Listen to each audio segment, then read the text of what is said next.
दोस्तों, जो latest economic survey आया है ना, उसने तो भारतीय कृषि उत्पादन की रैंकिंग में कुछ बहुत बड़े और सच कहूं तो हैरान करने वाले बदलाव दिखाए हैं। जो राज्य सालों से किसी फसल में नंबर 1 थे, वो अब नहीं हैं। उनकी जगह नए नाम आ गए हैं। तो चलिए, बिना देर किए सीधे इन नए आंकड़ों में गोता लगाते हैं। तो चलिए सीधे एक सवाल से ही शुरू करते हैं। भारत में सबसे ज्यादा चावल कहाँ होता है? अब इस सवाल पर ज्यादातर लोगों के दिमाग में एक ही नाम आता है ना? लेकिन क्या वो जवाब अब भी सही है? जरा स्क्रीन पर दिए गए ऑप्शंस को देखिए। और सही जवाब है उत्तर प्रदेश। जी हां, बिल्कुल सही सुना।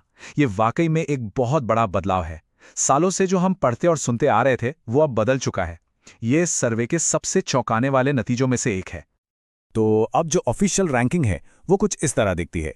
देखिए, उत्तर प्रदेश अब नंबर 1 पर है, तेलंगाना दूसरे नंबर पर है, और जो पश्चिम बंगाल हमेशा से टॉप पर था, वो अब खिसक कर तीसरे नंबर पर आ गया है।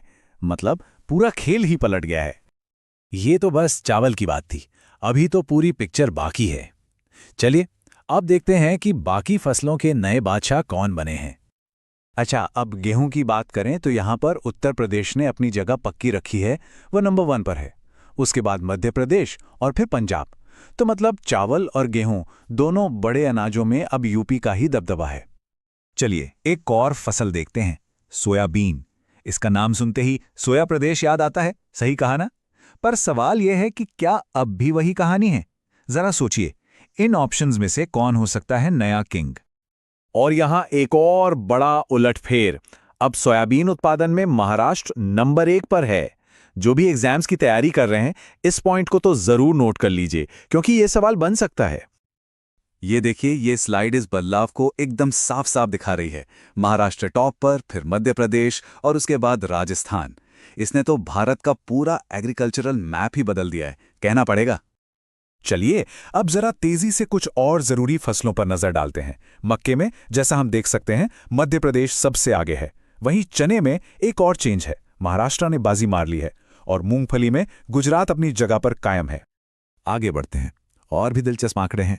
सरसों में राजस्थान का राज कायम है। गन्ने में भी उत्तर प्रदेश ही टॉप पर है। लेकिन कपास में एक बहुत बड़ा बदलाव हुआ है। महाराष्ट्र ने गुजरात को पीछे छोड़ दिया है और टॉप पर आ गया है। ये एक बहुत ही जरूरी अपडेट है। और इस सेक्शन की आखिरी 2 फसलें, सूरजमुखी में कर्नाटक नंबर 1 है। और जूट की बात करें तो यहां कोई सरप्राइज नहीं है। पारंपरिक लीडर पश्चिम बंगाल अपनी जगह पर मजबूती से टिका हुआ है। उसके बाद बिहार और असम है। तो हमने एक एक करके फसलें तो देख लीं, पर अब जरूरी है कि बड़ी पिक्चर को समझा जाए। मतलब टोटल प्रोडक्शन के मामले में कौन से राज्य आगे हैं। चलिए अब इसे देखते हैं। अगर हम सारी दालों को मिलाकर देखें, मतलब टोटल पल्सेस प्रोडक्शन की बात करें, तो यहां पर मध्य प्रदेश सबसे आगे है। उसके बाद महाराष्ट्र और फिर राजस्थान। ये रैंकिंग हमारे देश की न्यूट्रिशनल सिक्योरिटी के लिए बहुत मायने रखती है। अब बारी है तिलहन की, यानी वो बीज जिनसे तेल निकलता है। इस कैटेगरी में राजस्थान टॉप पर है और फिर मध्य प्रदेश और महाराष्ट्र का नंबर आता है। इससे यह भी पता चलता है कि राजस्थान सिर्फ सरसों ही नहीं, बल्कि ओवरऑल ऑयल सीड्स में भी लीडर है। और अब सबसे बड़ी कैटेगरी, टोटल फूड ग्रेन्स, यानी कुल खाद्यान्न उत्पादन। इसमें जैसा कि उम्मीद थी, उत्तर प्रदेश साफ तौर पर नंबर 1 है। जाहिर है, जब चावल और गेहूं दोनों में टॉप पर हैं तो यहां भी होंगे। दूसरे पर मध्य प्रदेश और तीसरे पर पंजाब है। और आखिर में मोटे अनाज, इसकी टोटल प्रोडक्शन में राजस्थान पहले नंबर पर है। उसके बाद कर्नाटक और फिर मध्य प्रदेश। तो इसके साथ ही प्रोडक्शन की पूरी तस्वीर साफ हो जाती है। तो हमने इतने सारे नंबर्स और रैंकिंग्स देख ली, पर सवाल यह है कि ये सब इतना जरूरी क्यों है?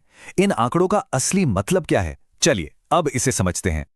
देखिए, सबसे पहली और सीधी बात, ये सारे आंकड़े आने वाले एग्जाम्स के लिए बहुत जरूरी हैं।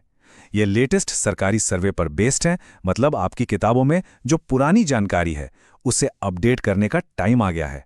और ये भी दिखाता है कि हमारी एग्रीकल्चरल इकोनॉमी कितनी तेजी से बदल रही है। और हां, इस जानकारी की सच्चाई पर कोई सवाल नहीं उठा सकता। ये सीधे इकोनॉमिक सर्वे 2025-26 से है, जिसे फाइनेंस मिनिस्ट्री ने 29 जनवरी 2026 को पेश किया। इससे ज्यादा भरोसेमंद सोर्स और कोई नहीं हो सकता। जी हां, ये कोई हवाई बात नहीं है। ये जानकारी सरकार के जारी किए गए 750 पेज के ऑफिशियल डॉक्यूमेंट का निचोड़ है।